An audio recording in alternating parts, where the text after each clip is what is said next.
Look at this photo. A soldier in Vietnam, Christmas, 1969. He is wearing a Santa hat over his helmet.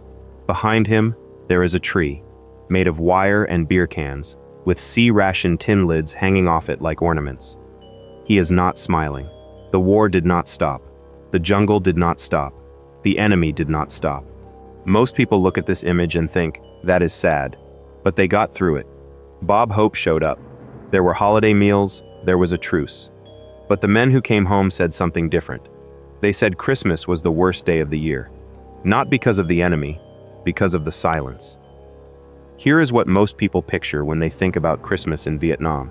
Bob Hope, on a massive stage somewhere outside Saigon, spotlight on him, tens of thousands of soldiers in the crowd, laughing. That image is real. The 1969 Christmas special at Long Binh was one of the largest live entertainment events the U.S. military had ever organized. Bob Hope, Ann-Margret, country singers, comedians. The Army flew them in and put on a show that NBC later broadcast to the entire country. From the outside, it looks like the military figured out how to give soldiers Christmas. It looks like the problem was handled. The Army also organized holiday meals. Turkey, stuffing, cranberry sauce, airlifted to forward operating bases, to fire bases in the mountains, to units that spent most of their time eating C-rations in the mud. The logistics alone were enormous. The Army moved food through jungle supply chains specifically because someone at the top understood that morale was not a soft concept. It was a readiness variable. Broken soldiers do not fight effectively, and so the military committed real resources to Christmas. The Bob Hope machine, the holiday meals, the official 24 to 48-hour stand-down periods that were supposed to function as ceasefires. The decorations were real too. Walk through any archive of Vietnam War photography and you will find them. Wireframe trees in hooches, beer cans painted red and green, tinsel somehow acquired from PX stores, Santa hats worn over steel pot helmets, hand-painted signs outside bunkers. Soldiers decorated because something in them refused to let the day pass without marking it. These were not Army-issued decorations. Nobody handed them out. Soldiers built them from whatever they had. Leftover wire, empty cans, scraps of colored paper from care packages. They made Christmas because the Army could not make it for them. And on the surface, looking at the effort from the outside, it seems like enough. The show was there. The food was there. The decorations were there. So why did so many of these men come home and spend decades saying that Christmas in Vietnam was the day that haunted them more than the firefights? Why did VA clinicians, years later, find that Vietnam veterans showed elevated psychological distress, specifically during the holiday season, at higher rates than other trauma populations? Why did the men who watched Bob Hope from the crowd, who ate the turkey, who strung the wire trees, why did they say it was the worst? Because the Bob Hope show reached a fraction of the men in Vietnam. At any given time during the war, there were between 350,000 and 540,000 American military personnel in country. The 1969 Long Binh show drew tens of thousands. The rest were in the field, on ambush, on firebase perimeters, in listening posts in the jungle, 2 or 3 men at a time, in the dark, on Christmas Eve, listening to a transistor radio broadcast of the same show they couldn't attend. The Bob Hope Christmas special was real. For most soldiers in Vietnam, it was something they heard about, or caught a piece of, on a scratchy radio signal, or saw photographs of weeks later. It was not their Christmas. It was a performance of Christmas happening somewhere else, received through static. The ceasefire had its own problem. The 1965, 1966, 1967, and 1968 Christmas stand-downs all had documented violations. Attacks continued. Soldiers were told to stand down, but they couldn't stand their minds down. A ceasefire that is not enforced is not rest. It is tension without release. You are supposed to relax, but the jungle is still the jungle, and the enemy is still out there, and you are still responsible for the men around you. The stand-down created a specific psychological trap. Soldiers were told Christmas was happening, and then discovered that it wasn't really happening, and then had to go back to fighting. The truce did not give them peace. It gave them a clearer view of what peace was supposed to feel like, followed immediately by the removal of it. So the Bob Hope explanation is not the real story. The truce explanation is not the real story. The real story came through the mail. Mail in Vietnam moved slowly. Surface mail, the cheapest and most common method, took 4 to 6 weeks. Even air mail was unreliable during the holiday surge, when the volume overwhelmed the military postal system. Packages mailed in November often didn't arrive until January. Packages mailed for Christmas sometimes arrived in February, when the soldier was back in the field and Christmas was a memory 2 months old. The delay was not a failure of effort. The Pacific Ocean is wide, and the 1960s postal infrastructure had hard physical limits. But what the delay created was a specific, measurable form of isolation that soldiers could calculate with uncomfortable precision. They knew when their family was opening gifts. They knew what day Christmas was at home, and they knew, mathematically, that the letter their wife sent on December 20th would not reach them until mid-January. The emotional connection had a 6-week lag. Home was happening in real time, and soldiers in Vietnam were receiving the echo of it weeks after it was already over. That is not the same as being separated from home in some vague, general sense. That is watching home recede in a rearview mirror, knowing that the image you are seeing is already outdated by the time it reaches you. The reel-to-reel audio tapes made it worse in a specific way. Soldiers sent recorded messages home and received them back, a technology that seemed like it would close the distance, and instead sharpened the pain. A soldier could receive a tape of his daughter saying, "Daddy, come home for Christmas," 3 weeks after Christmas had already passed. He could hear her voice. The voice was real, but it was already from another time, and he could do nothing with it except sit with it.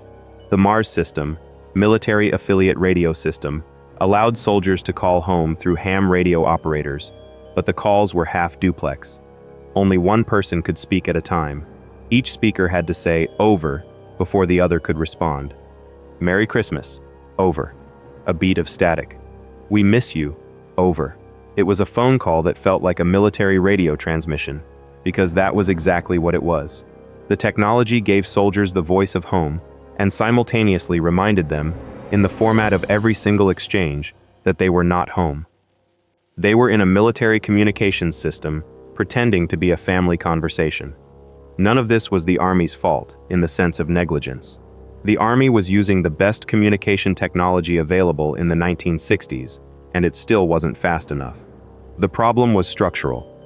The military could move artillery shells and jet fuel across the Pacific. It could not compress time or emotional distance. What the mail system gave soldiers was a precise, daily measurement of exactly how far away home was, and that information was not comforting. It was a countdown that ran in the wrong direction. The Army understood this was a morale problem and tried to solve it with what it had. The R&R system, rest and recuperation leave, gave each soldier one trip out of Vietnam during their 13-month tour.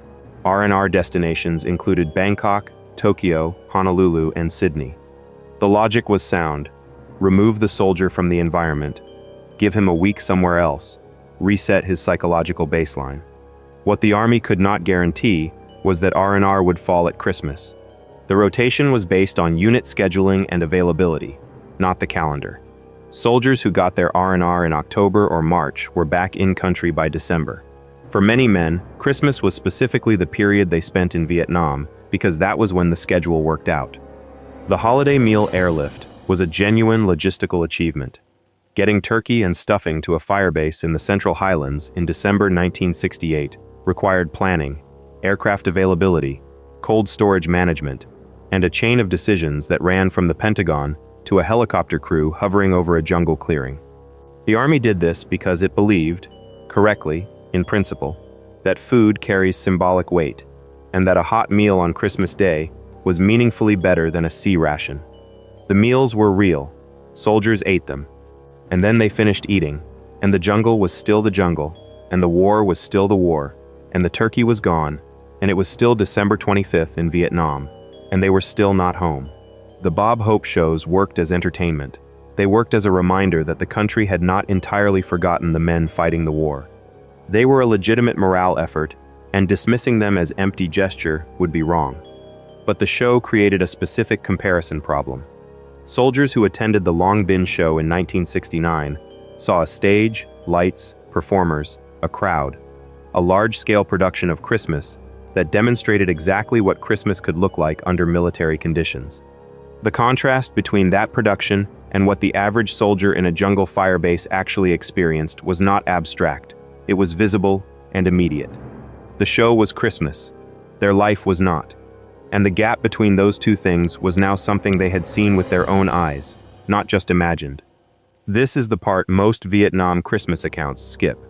The Army's efforts were real and substantial, but the effort itself created a problem the Army hadn't anticipated. Every substitute for home reminded soldiers of what was being substituted. Every turkey dinner was a reminder that this was not a family dinner. Every Bob Hope joke was a reminder that the comedian would get on a plane tomorrow and they would not. Every wire Christmas tree was a reminder that a real tree existed somewhere, in a house, in a country, that they couldn't reach. The substitutes worked as distractions. They did not work as replacements. And the human brain, under stress, is very good at recognizing the difference. The psychological research that came out of the VA system in the 1970s and 1980s found that Vietnam veterans experienced holiday period distress at rates that stood out even within trauma populations. The mechanism was not simply that Christmas was sad in Vietnam. The mechanism was that Christmas created a specific cognitive structure based on comparison, the gap between what is and what should be. Christmas sharpens that gap more than almost any other day on the calendar. It is a holiday built around being somewhere specific, with specific people, and every element of its cultural encoding, the songs, the smells, the rituals, the imagery, is designed to activate memory of exactly that experience. For soldiers in Vietnam, those memories were intact and accessible and completely unreachable. The short timer calendar made this worse in a concrete way. Soldiers tracked their DEROS, date eligible for return from overseas, obsessively. They crossed off days on hand-drawn calendars, often illustrated, often pinned to the inside of a locker, or scratched into a helmet liner. The countdown was psychological armor. It made survival measurable. But Christmas landed differently on that calendar, depending on where you were in your tour. A soldier with 2 months left was close enough to home that Christmas in Vietnam felt like one last obstacle. A soldier at the 6-month mark was equidistant from everything, too far from the end to feel hope, too far from the beginning to feel numb.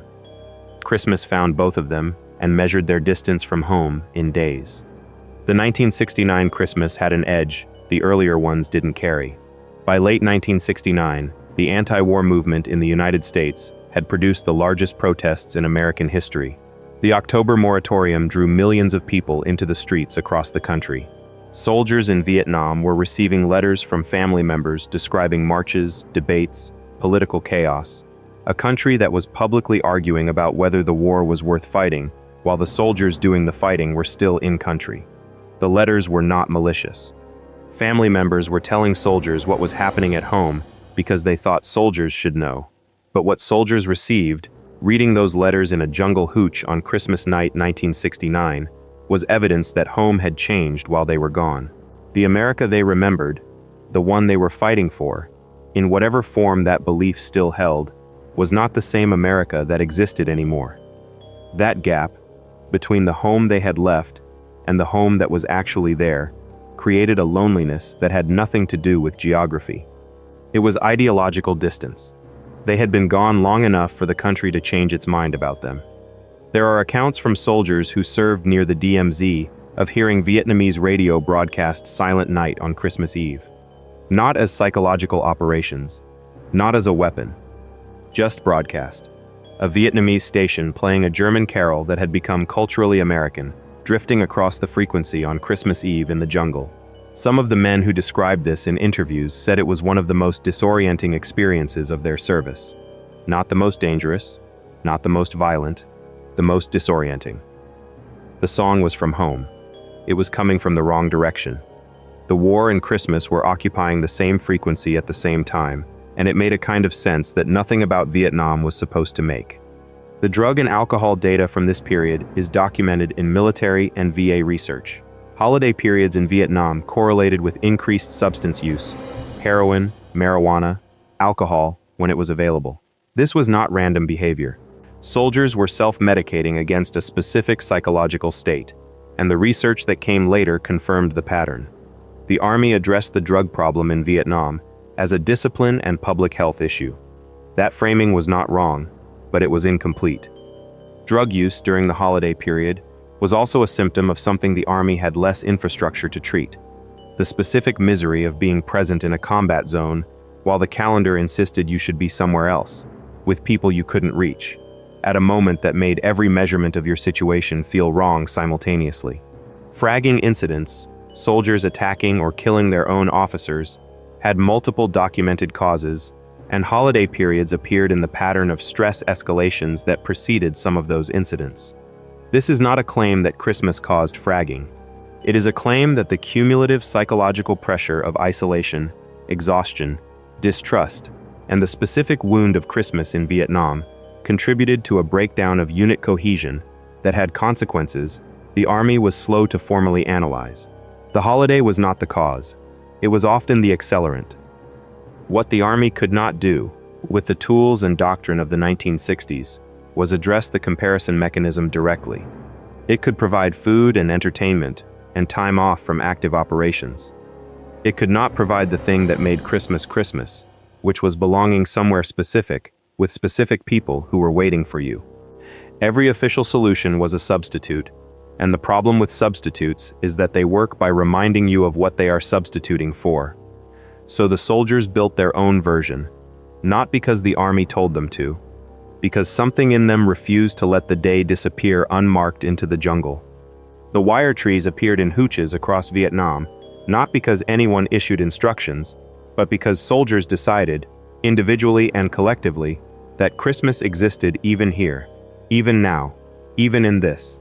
The Santa hats over the helmets, the C-ration tin lid ornaments, the chaplain services held outdoors, sometimes under hostile conditions, sometimes within earshot of artillery or the distant sound of a firefight that someone else was having. These were not official morale programs. They were individual acts of psychological self-preservation that happened to look like decoration. Military chaplains in Vietnam were critical at Christmas in a way that extended beyond their religious function. They provided a ritual structure. They gave soldiers permission to stop, to gather, to acknowledge the day, to acknowledge each other.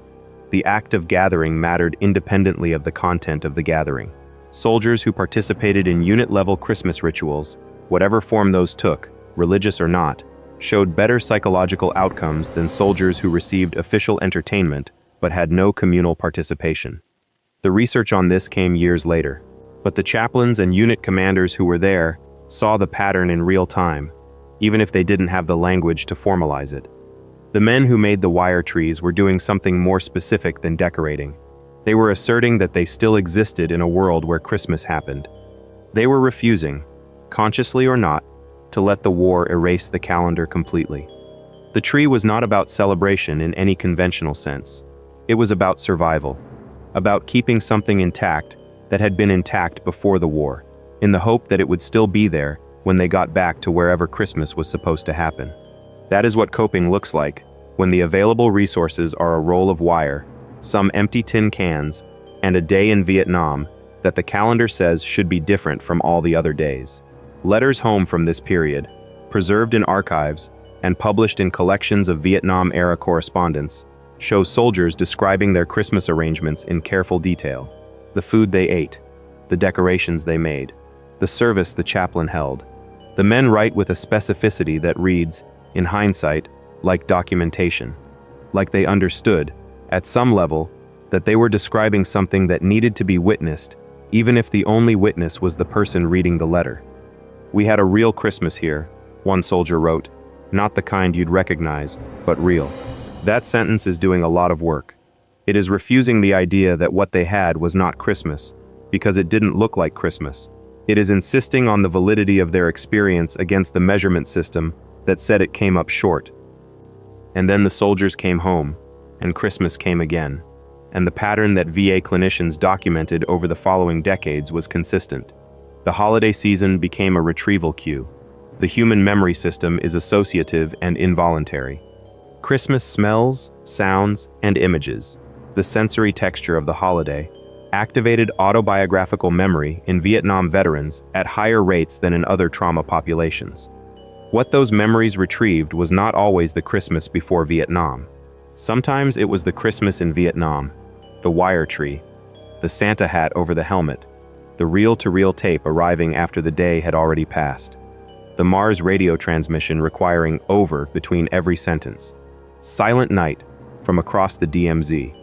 Vietnam veterans described, in clinical settings and in published interviews and in memoirs written decades after the war, an inability to fully participate in Christmas for years after returning home.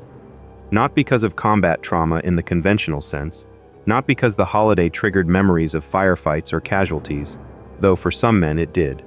For many, the holiday triggered the specific memory of Christmas in Vietnam, the loneliness of that day, the substitutes that didn't substitute, the wire tree, the letter that hadn't arrived. Those memories came back every December without asking permission. And they came back not as pain, exactly, but as the feeling of being in two places at once. In the living room with their family, and simultaneously in a jungle hooch in 1968, measuring the distance. The loneliness of Christmas in Vietnam was a distinct category from combat stress, and it is important to understand why. Combat stress comes from threat, from exposure to violence, from the psychological cost of operating in an environment where death is a real and proximate possibility. It is acute and situational. The loneliness of Christmas in Vietnam was chronic and comparative. It came not from what was happening, but from the gap between what was happening and what should have been happening. It was the wound created by measurement, by the human ability to know, precisely, what you are missing and to be unable to close the distance. That is a harder wound to treat. Combat stress has a recognizable shape. The comparison wound is more diffuse. It lives in calendars and songs and smells and the specific silence of a holiday morning that should sound like something it doesn't sound like. Vietnam veterans, who struggled most in the years after the war, were not always the ones who had seen the worst combat. Some of them were men who had spent 13 months in Vietnam without a single firefight and come home unable to explain why they were not okay. Christmas was often part of that explanation, when they eventually found the words for it. The military learned from this, eventually. Not immediately, and not through any formal acknowledgement that Vietnam had exposed a systemic failure in how the institution managed deployed soldiers during the holiday period. Institutions rarely frame their lessons that way. But the evolution of deployed soldier communication over the following decades moved consistently in one direction: reduce the delay between soldier and home to as close to zero as possible. Vietnam showed what happened when that delay was measured in weeks. The lesson was absorbed, even if it was never formally attributed. Iraq and Afghanistan deployments featured satellite uplink stations specifically designated for holiday communication. Soldiers called home on Christmas in real time. They saw their children's faces on laptop screens. They heard the noise of their own houses behind the voice. The dog, the television, the siblings arguing in the background. The technology was different in every way, from a Mars radio transmission requiring over after every sentence. But the investment in that technology, the decision to make real-time holiday communication a priority rather than a logistics afterthought, came from somewhere. It came from the accumulated evidence of what happened when soldiers couldn't reach home on Christmas. Evidence that Vietnam provided in quantities that were impossible to ignore once the VA started processing what came back from the war. The wire tree in that photograph is not kitsch. It is not ironic decoration. It is not a staged image of patriotism assembled for a camera. It is what a soldier made from available materials to survive a day that the calendar had turned into a measurement of everything he had lost access to. The Santa hat over the helmet is not a joke. It is evidence that the soldier was still trying, still marking the day, still insisting that Christmas existed even in the place where he was. That insistence, that refusal to let the war consume the calendar entirely, is one of the more quietly remarkable things about what soldiers did in Vietnam, and it has been mostly remembered as a curiosity rather than what it actually was. The haunting named in the title was not something that happened in country. It happened after. It happened in the living rooms and the December silences and the involuntary memories that came back every year without being invited. It happened through the mechanism of a holiday, designed to activate memory of home, operating on men who had a specific memory of home being unreachable, measured in mail days, in half-duplex radio transmissions, in tapes that arrived after the date had already passed. The men who spent Christmas in Vietnam carried it back with them, not as a story, as a structure in memory that Christmas reactivated every year. Some of them talked about it, many of them didn't. What they left behind are the photographs, the wire trees, the Santa hats, the chaplain services in the jungle, the turkey dinners on paper plates in a mess tent somewhere in the Central Highlands. And those photographs are still being misread as charming, as resilient, as evidence that soldiers made the best of a tough situation. They did make the best of a tough situation. But the best of that situation was still the loneliest Christmas most of them ever had, and the loneliness did not stay in Vietnam. That wire tree didn't mean the war stopped for Christmas. It meant the soldier hadn't. If this is the kind of military history you've never seen covered anywhere else, the psychological reality behind the images, the decisions that don't show up in textbooks, the details that only make sense once someone actually explains them, subscribe. There is a lot more where this came from, and none of it is the version of history you've already heard. Hit the bell so you don't miss the next one. And if this video made you think about Vietnam differently, leave a comment below. Tell me what you thought you knew going in, and what changed.